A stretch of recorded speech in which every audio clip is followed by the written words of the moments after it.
Oi pessoal, tudo bem? Hoje eu vou trazer para vocês o último especial do ano, onde eu vou contar para vocês como foram as tratativas entre Ayrton Senna e o Banco Nacional, formando uma das parcerias mais icônicas do esporte mundial, e que transformaram a imagem do Banco Nacional em algo atemporal, algo eterno. Sempre que se pensar em Ayrton Senna, todos vão lembrar daquele famoso boné azul que marcou a história. E como essa parceria começou? E como foi essa disputa do Bradesco com o Banco Nacional? Vocês sabiam que tudo foi acordado num bloco de papel? Sim, fica aí que eu vou contar essa história toda para vocês agora.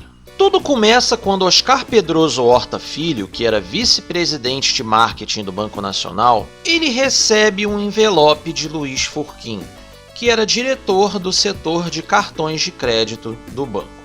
Luiz era fascinado por automobilismo e em especial pela Fórmula 1. Luiz recebeu esse envelope do staff do Ayrton e foi enviar esse envelope para o Oscar. Porém, isso gerou uma grande preocupação no Luiz, porque ao abrir o envelope, ele descobriu que havia apenas uma simples fotocópia, ou seja, uma Xerox, como a gente chama aqui no Rio de Janeiro, e nessa Xerox havia um macacão da Lotus muito mal desenhado, com todas as partes e quanto custava cada uma delas. A preocupação de Luiz foi grande porque ele tinha medo que Oscar achasse toda a proposta ali feita pelo staff do Ayrton muito amadora e ele próprio, Luiz, fizesse papel de bobo. Mas o Luiz tomou coragem, entregou o envelope e graças a ele que a gente teve o patrocínio icônico da Nacional com o Ayrton Senna. O Oscar abriu o envelope, pegou aquela Xerox nas mãos, achou aquilo tudo extremamente amador, não era assim que se fazia uma proposta de marketing, em especial de patrocínio, marketing esportivo, qualquer coisa do tipo, mas enfim, ele relevou tudo aquilo e foi procurar receber informações sobre Ayrton Senna, sobre a Fórmula 1, sobre esse mercado, porque ele conhecia muito pouco. O Banco Nacional já vinha investindo em marketing esportivo já há algum tempo, ou seja, ele já vinha patrocinando alguns esportes visando ampliar o conhecimento do público em geral para com a sua logomarca. Eles já vinham fazendo uma campanha de renovação forte e estavam gastando sim grandes quantias de dinheiro. Isso fica claro, por exemplo, no estadual do Rio de Janeiro, que a gente tinha Fluminense e Vasco da Gama estampando ali a marca do Banco Nacional nas suas camisas. Bom, mas se o Oscar entendia de futebol, tranquilo, ele investiu nesse esporte. Se ele não entendia absolutamente nada de automobilismo e como obter retorno com esse esporte, onde ele foi buscar informações? Ele foi no locutor da Bandeirantes, Luciano do Vale, e no diretor de esportes da divisão de esportes da TV Globo, Ciro José. Ele foi nos dois para procurar saber o tamanho da Fórmula 1, a audiência que esta tinha no cenário televisivo nacional e saber sobre Ayrton Senna. A resposta tanto de Luciano do Vale quanto de Ciro José sobre Ayrton Senna foi bem simples. Senna não é uma aposta. É uma certeza. Pode investir que o resultado é praticamente certo. Mais animado com as informações que ele recebeu, o Oscar então tratou de marcar uma reunião com Armando Botelho, empresário do Ayrton, e com o Milton, pai do piloto. Essa reunião foi feita no Rio de Janeiro, na sede do Banco Nacional. Essa reunião foi realizada no segundo semestre de 1984. Quando eles foram para a sala de reuniões, conversa vai, conversa vem. O Milton chega lá, pai do piloto, ele chega lá com uma cara de pôquer, muito fechado, muito desconfiado. O Ernesto Rodrigues ainda brinca chamando ele de caboclão, homem, rústico, mas enfim. O Milton chega lá muito desconfiado para essa reunião.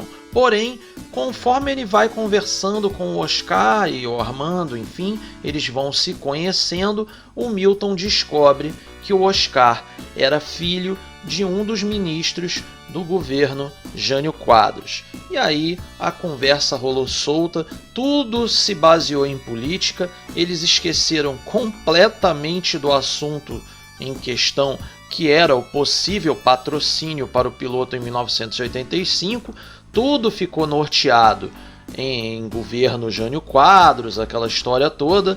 Conclusão da história, eles perderam uma enorme quantidade de tempo. O tempo da reunião acabou, o Oscar tinha outros compromissos e o Oscar acabou indo direto ao ponto, direto ao que interessa. E surpreendeu todo mundo dentro da sala. O Oscar chegou e disse o seguinte: olha, a gente tem interesse sim em fazer esse patrocínio, só que a gente não quer 1 ou 2 pedaços no macacão e no capacete. A gente quer exclusividade total. A gente vai comprar todos os espaços. E apresentou uma proposta financeira para o Armando Botelho e para o Milton. O Armando, segundo Ernesto Rodrigues, mesmo sendo muito profissional e competente, não conseguiu esconder o entusiasmo. Essa que foi a realidade. O Armando não conseguiu esconder o entusiasmo pelo fato de que, obviamente, era muito mais interessante você ter um apoiador só do que um monte de apoiadores menores que você podia perder um ou outro, e essa colcha de retalhos aí ia diminuindo muito de valor ao longo do tempo, e aí você ia ter que estar eternamente buscando mais apoio. Fora que para o piloto e até para o Armando era muito mais tranquilo, porque você tratava com um único apoiador. Ou seja, o Ayrton não ia ter um monte de compromissos com um monte de apoiadores, entendem? Ter que atender a um monte de interesses diferentes, datas, prazos, etc.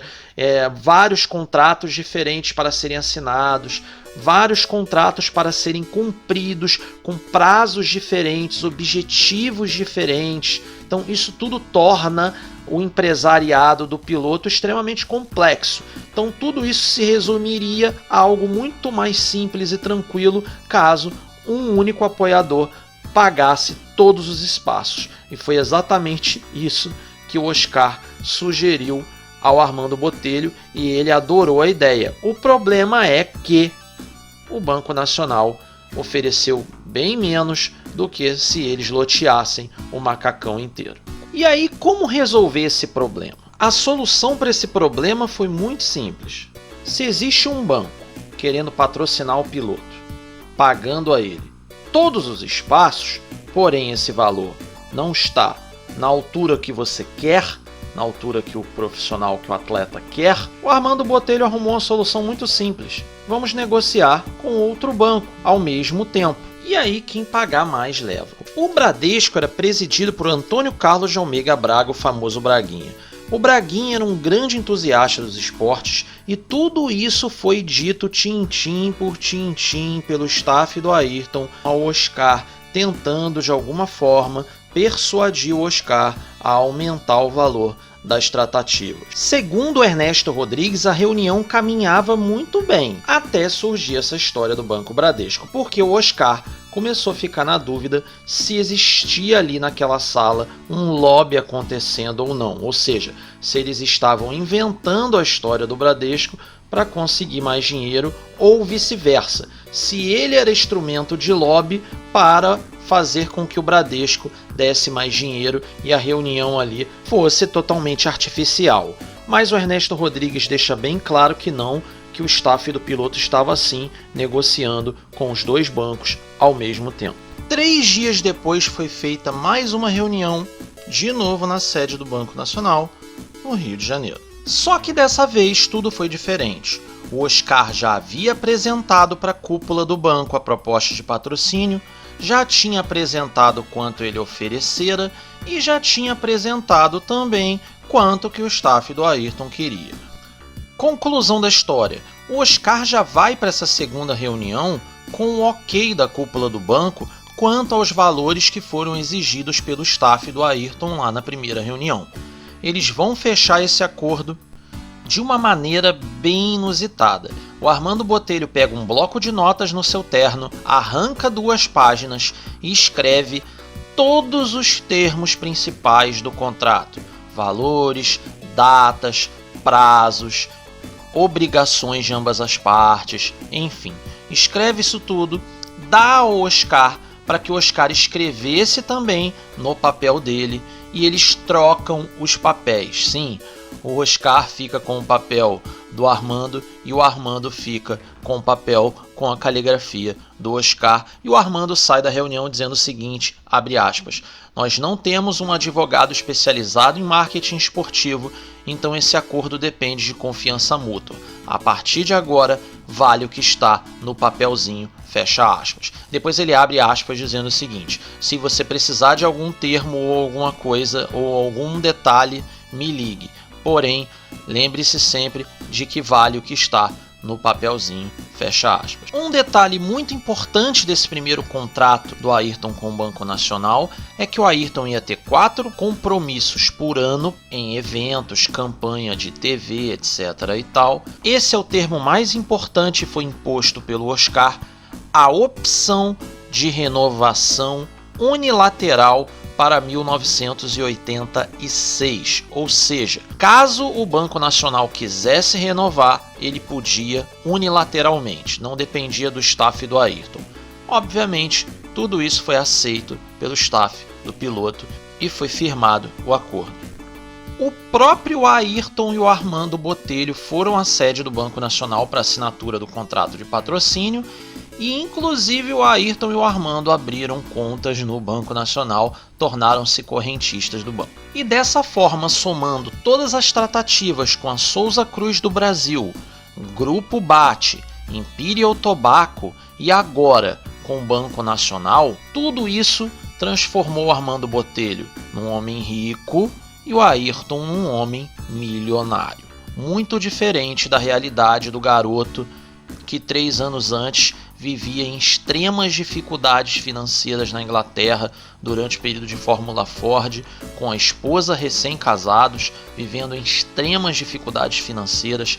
A Lilian é quem administrava o dinheiro todo, dinheiro esse que ficava recluso dentro de uma cômoda, e ela sabia tudo, contas a pagar, compromissos, enfim. Ele tinha que pedir tudo para ela e ela calcular rapidamente se ia fechar o mês ou não. Então ela guardava o dinheiro, cuidava do dinheiro. Segundo a Lilian, inclusive, ela diz mais ou menos o seguinte, abre aspas, infelizmente eu tive que roer o osso. A coisa era realmente muito complicada. A gente não tinha dinheiro para nada, fecha aspas. O Ayrton, extremamente orgulhoso, não aceitava dinheiro dos pais, nem dele, nem dela. Ele ainda cobrava dela mais ou menos o seguinte, e agora vai arregar, fecha aspas. Quando eles estavam em dificuldades extremas, na visão dele arregar seria pedir dinheiro para os pais. O Ayrton, extremamente orgulhoso, queria viver na Inglaterra e sustentar a esposa com dinheiro de premiação de corrida de Fórmula Ford. Era bem complicado, eles tinham dificuldade para coisas básicas como aquecimento, por exemplo, e agora a realidade era outra. O Ayrton era um homem riquíssimo, milionário e que nunca mais ia passar dificuldade financeira na vida. Quanto a Lilian, entrevistada pelo Ernesto Rodrigues, ela até brinca dizendo mais ou menos o seguinte, abre aspas, nós éramos muito jovens e queríamos coisas diferentes. Eu queria brincar de casinha e ele queria brincar de carrinho, fecha aspas. Ela ainda faz uma brincadeira aí com a situação do casamento deles dois. Anos depois, a médica e confidente do Ayrton ali na Mara Batistella, ela revela ao Ernesto Rodrigues que o Ayrton tinha um sentimento extremo de remorso por tudo o que aconteceu com a Lilian. Remorso da separação? Não, nada disso. Ao contrário, o remorso era de ter casado com ela tão jovens e ter tirado ela do conforto da casa dos pais, levado ela para viver na Inglaterra numa realidade financeira que ela não estava acostumada. O Ayrton abre aspas ali na Mara Batistella dizendo mais ou menos o seguinte, abre aspas, tenho uma preocupação muito grande em saber se Lilian está bem. Foi uma atitude um pouco egoísta casar tão cedo e ir sozinho com ela para a Inglaterra. Tenho um sentimento de remorso muito grande, um remorso que se transformou numa preocupação. Por isso estou longe, porém acompanhando tudo o que acontece com ela, fecha aspas. Ou seja, era um Ayrton Senna aí extremamente preocupado com a condição da sua ex-esposa, sabendo que ela estava com ele ali a todos os momentos no período de dificuldade financeira e agora que ele estava por cima, extremamente bem sucedido financeiramente, ela não estava gozando disso tudo com ele. Então ele tinha um tremendo remorso dessa situação toda, porém ela já tinha se casado de novo, já tinha arrumado a vida dela, enfim, não tinha porquê ele se meter nisso, então ele procurava ao máximo, pelo menos, ter notícias. A coletiva oficial de apresentação do patrocínio e da parceria aconteceria no Hotel Rio Palace, porém o Ayrton teve aquela famosa paralisia facial que foi causada pela inflamação do nervo mastoide. Conclusão da história: esse boné do Banco Nacional, ele era um boné que era distribuído para pessoas da cúpula do banco, para pessoas da diretoria, para clientes exclusivos. Era um simples souvenir, como vários outros que a gente vê em bancos, como caneca ou coisa do tipo. Ele custava $1 para ficar pronto totalmente, inclusive contando com entrega e tudo mais. Ele custava $1 a unidade e foi sugerido pela equipe de marketing do Banco Nacional que o Ayrton usasse o boné para esconder a paralisia e ele sair melhor nas fotografias. Conclusão da história: o boné se tornou uma lenda. Anos mais tarde ele era um souvenir esportivo reconhecido no mundo inteiro, com um valor agregado absurdo, muito maior do que o valor real. Para vocês terem noção, o Banco Nacional na época criou uma campanha de marketing que se você abrisse uma conta no banco, você ganhava um boné. A quantidade de correntistas do banco foi absurda após essa promoção, entenderam? Para vocês terem noção do valor real do boné. Era uma coisa impressionante realmente, e tudo aconteceu totalmente por acaso. Mais tarde, quando o boné já era de fato um instrumento de marketing utilizado pela equipe do Banco Nacional com o piloto, o Ayrton fazia de tudo para valer o elemento de marketing. Para vocês terem noção, ele só dava entrevistas com o boné. Quando pegavam ele desprevenido, os repórteres levavam o boné, porque caso o Ayrton não tivesse, ele não ia dar entrevista. E aí o repórter falava lá: eu tenho o boné. Aí ele dava a entrevista. O Ayrton então pegava o boné do repórter, botava na cabeça e aparecia na entrevista da TV com o boné do Banco Nacional. Do contrário, não tinha entrevista. Quanto ao Banco Nacional, o Ayrton vai dar uma grande prova de fidelidade ao seu patrocinador.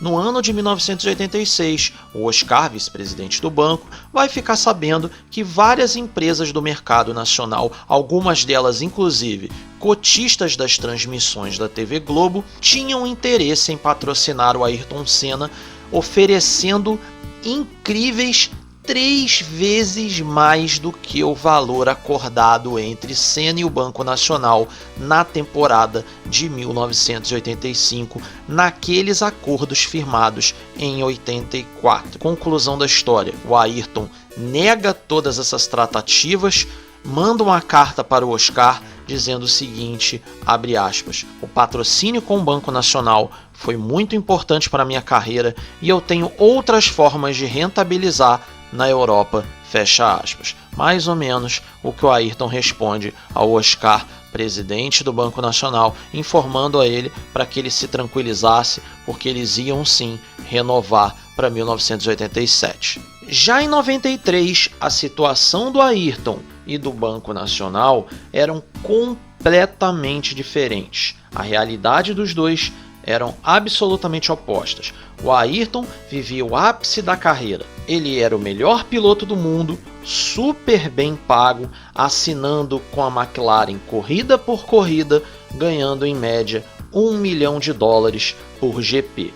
Enquanto isso, o Banco Nacional passava por extremas dificuldades financeiras. O staff do Ayrton mandou propostas para o Banco Nacional para uma renovação com o Banco Nacional para 1994, porque o contrato venceria ali em 93. Conclusão da história: o Oscar, quando recebe a proposta do staff do Ayrton, ele acha os valores muito altos para a atual realidade do Banco Nacional ali em 1994. Conclusão da história: ele manda uma contraproposta quebrando a exclusividade do Banco Nacional. Sim, ele abre mão daquela exclusividade que foi firmada lá em 1984, naquele bloco de papel na sede do Banco Nacional. Conclusão da história toda, o staff envia essa proposta para o Ayrton, porque a decisão ia ser dele. E a resposta do Ayrton é surpreendente para todos. O Ayrton envia uma carta dizendo mais ou menos o seguinte, abre aspas, não, deixe como está, ou seja, vale o que está no papelzinho. Pessoal, esse papelzinho valeu por 10 anos, ok? Segundo o Oscar Guerra, é outro Oscar, o Oscar Guerra era diretor de marketing do Banco Nacional, nunca foi feito nenhum tipo de reajuste entre o Ayrton e o Banco Nacional. Ele recebia os mesmos valores desde 1985. Ia ser a primeira vez que o staff do Ayrton ia tentar algum reajuste, mas não foi possível.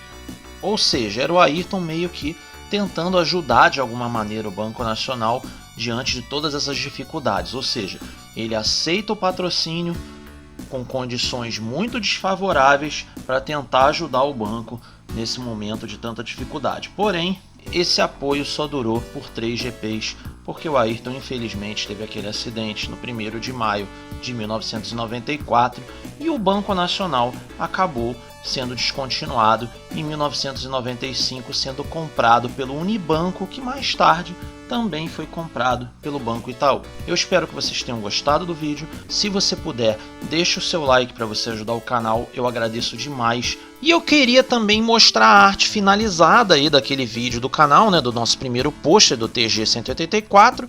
Agora ele já está digitalizado direitinho, com toda a parte de desenho vetorial pronto. Vocês vão ver o logo da Toleman, todo o staff de Technical Partnerships e os sponsorships da equipe, tudo localizadinho na imagem bonitinho do pôster. E o número 19, o pôster já está todo ele programado no tamanho A3, então assim que tiver tudo prontinho, eu vou criar o Instagram para fazer o sorteio para vocês, ok? Mas isso aí eu vou avisar em breve, podem ficar tranquilos que eu vou sinalizar a vocês. E eu vou deixar 2 sugestões aí na tela final para vocês de vídeo aqui do canal. A primeira é o teste do Ayrton com a revista 4 Rodas, onde ele testou 12 dos mais variados modelos nacionais, e a primeira parte do GP de Nürburgring de 1984, aonde a Lotus utilizou pela primeira vez os cobertores elétricos de pneus, ok? Então a gente se vê na semana que vem, quarta-feira, 7 da noite.